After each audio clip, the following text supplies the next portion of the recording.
Second year chemistry chapter number 10 that is industrial chemistry. और आज के इस लेक्चर के अंदर हम डिस्कस करेंगे इसके एक्सरसाइज को। तो जाते हैं फर्स्ट एमसीक्यूज़ की तरफ, जिसमें मैं कह रहे हैं कि the monomer pair require for the formation of nylon 6,6। Nylon 6,6 एक पॉलीमर है और ये कंडेंसेशन पॉलीमर है। कंडेंसेशन पॉलीमर वो पॉलीमर होते हैं जिसमें मोनोमर मिलते हैं और उससे पॉलीमर बनते हैं और साथ में कोई बाई प्रोडक्ट भी बनता है। बाई प्रोडक्ट में मेनली अमोनिया होता है, HCl होता है और वाटर होता है, ठीक। और एडिशन पॉलीमर में कोई भी बाई प्रोडक्ट नहीं बनता, ये भी आपने याद रखना है। यहाँ ये जो 6,6 रिप्रेजेंट किया जाता है या किसी जगह पर 610 लिखा जाता है, ये जो पहला वाला 6 है ये जनरली रिप्रेजेंट करते हैं number of carbon in diamine, और सेकंड नंबर जो 6 है ये रिप्रेजेंट करता है number of carbon in what, in di carboxylic acid. अब आप लोगों ने जो फर्स्ट 6 डाई कार्बोक्सिलिक एसिड है उसको याद करने के लिए ये एक शॉर्टकट है। आप लोगों को किसी जगह पर बहुत ज़्यादा काम आ जाता है, जिस तरह एक नाइलून 610 होता है, अक्सर उसमें गलती हो जाती है। उसमें कौन सा डाई कार्बोक्सिलिक एसिड होता है, और नाइलून 6,6 में 6 का मतलब ये होगा जिसके अंदर 6 कार्बन होंगे। अब यहाँ पर मैंने इसके लिए एक शॉर्टकट लिख लिया, दैट इज़ ओम सगा। ओम सगा की में ओ का मतलब होता है ऑक्सैलिक एसिड। ऑक्सैलिक एसिड में 2 कार्बन होते हैं, यानी डाई कार्बोक्सिलिक एसिड है। सिंपल डाई कार्बोक्सिलिक एसिड का मतलब ये है, अगर ऑक्सैलिक एसिड है तो यहाँ पर ऑक्सैलिक एसिड का फार्मूला ये हो जाएगा, ये ऑक्सैलिक एसिड है। एम का मतलब मेलोनिक एसिड, एस का मतलब सक्सिनिक एसिड, जी का मतलब ग्लूटारिक एसिड और ए का मतलब होते हैं एडिपिक एसिड। अब एडिपिक एसिड में 6 कार्बन होते हैं, यानी डाई कार्बोक्सिलिक, जिसमें 6 कार्बन हो गए। तो ये जो नाइलून 610 होता है ये मिलकर बना होता है हेक्सामिथाइलिन डाइअमीन और साथ में एडिपिक एसिड। इसी तरह से बेसिक एसिड में 10 कार्बन होते हैं, तो उससे नाइलून 610 मिलकर बना होता है।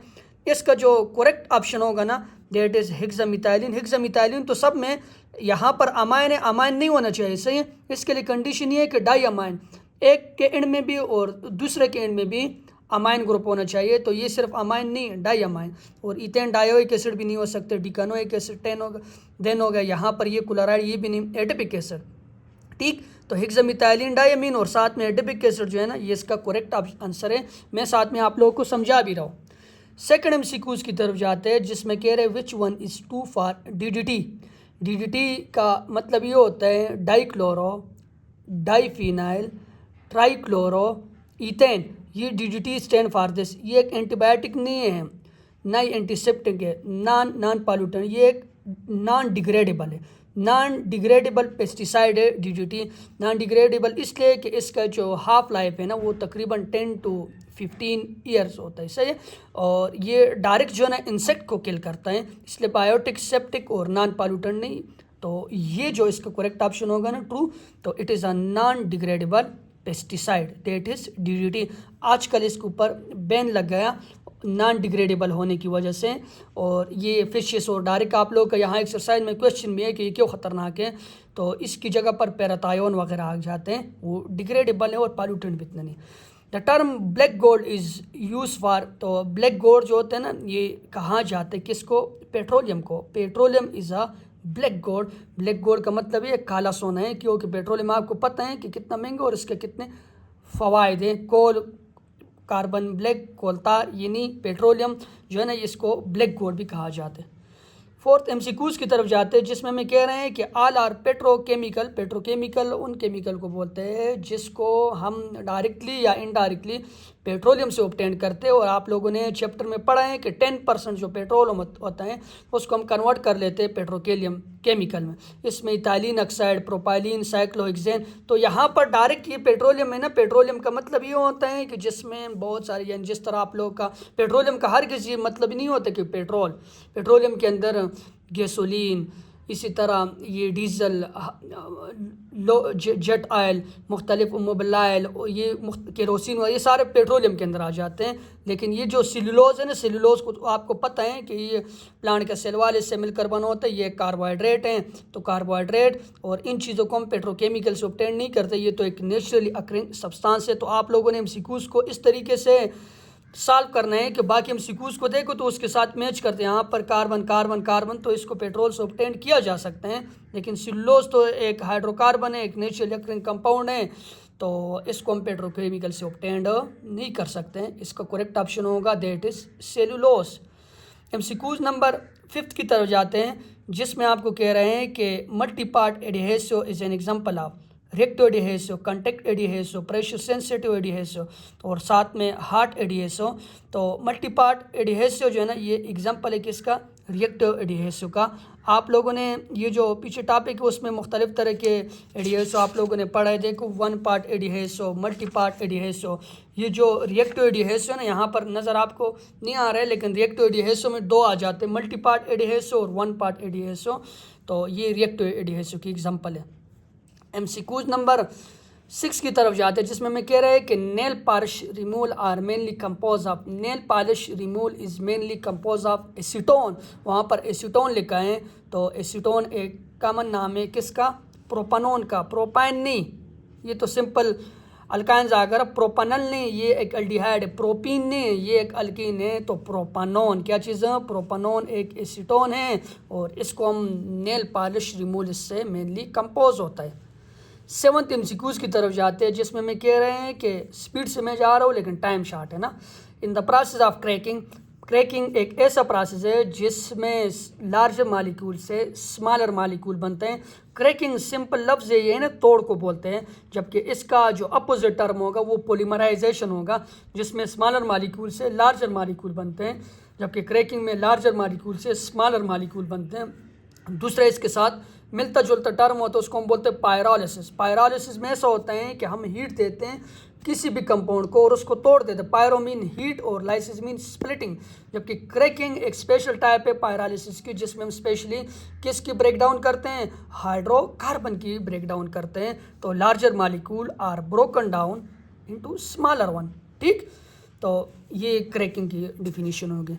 Rexin is manipulated form of plastic. Rexine एक प्लास्टिक है। आप लोग रेक्सिन को देखते हो, ये लिपस्टिक नहीं है, नायलून भी नहीं है, नेल पॉलिश भी नहीं है। इन दोनों को तो, ये लिपस्टिक और नायलून को तो आप लोग बिल्कुल जहन से निकाल लो ना, लिपस्टिक और किसको, नेल पॉलिश को। तो ये तो रेक्सिन है ही नहीं। रेक्सिन फिर आप लोग वाई जिस तरह आप लोग के जैकेट वगैरह मिलकर बनोगे, तो रेक्सिन एक लाइक प्लास्टिक टाइप होते हैं।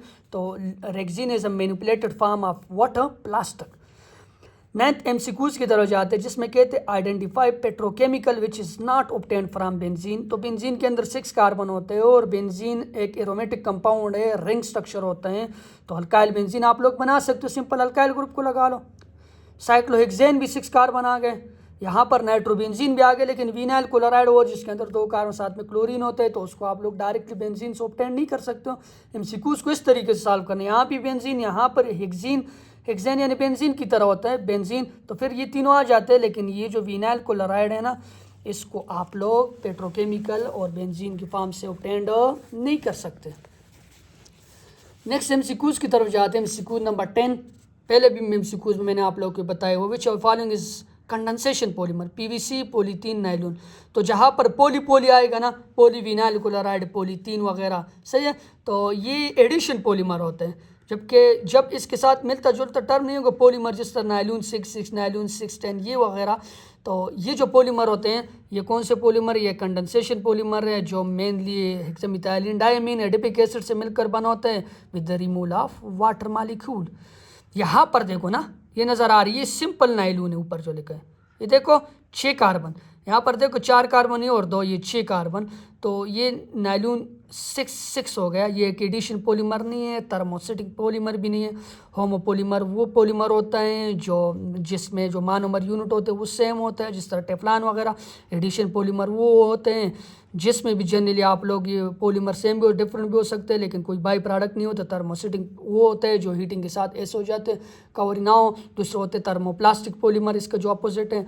तो ये कंडेंसेशन पॉलीमर है ऑफ नायलून 6 जो ऊपर एग्जाम्पल दिए। ठीक, एमसीक्यू नंबर 12 की तरफ जाते हैं, जिसमें हम कह रहे हैं which one of the following is synthetic polymer. जहन से सोच लो, सिंथेटिक पॉलीमर वो होंगे तो जिसको हम लेबॉरेटरी के अंदर बनाते हैं। सेलुलोज पता है आप लोगों को, ये नेचुरली अकरिंग पॉलीमर है। स्टार्च भी एक नेचुरली अकरिंग पॉलीमर है, दोनों कार्बोहाइड्रेट है। सिल्क भी एक नेचुरली अकरिंग पॉलीमर है, जबकि ये पॉलीथीन पॉलीमर, पीवीसी, नायलून ये सारे क्या है, ये एक सिंथेटिक पॉलीमर है। तो इसका जो करेक्ट ऑप्शन होगा that is polythene. MCQ number 4 की तरफ जाते हैं, जिसमें हम कह रहे हैं hair dyes are commonly classified into 4 colour, permanent, semi permanent, demi permanent और डीमी परमानेंट। तो 4 जो टाइप्स होते हैं हेयर डाइज के, तो कॉमनली हम इसको 4th क्लासेस के अंदर क्लासीफाई करते हैं। ठीक, MCQ नंबर 14 की तरफ जाते हैं, जिसमें कह रहे ऑल आर मुझसे अगर यहाँ पर कोई मिस्टेक वगैरह होती है तो ये तो सिंपल है, एंड में जो है ना, एंड में सॉल्व किया हुआ वहाँ से आप लोग देख सकते हो। ठीक है, कभी कभी बंदा बोलते हैं कि उसको ऊपर टिक लगा लेते कि वो किस वक्त मैं बैठे हुए सॉल्व करवा रहा हूँ, गलती इंसान से हो जाती है। ठीक, तो आप लोगों ने उसको करेक्ट करना है, मैं सिर्फ आप लोग को समझा रहा हूँ, करेक्ट ऑप्शन की तरफ आप लोगों ने खुद जाना है।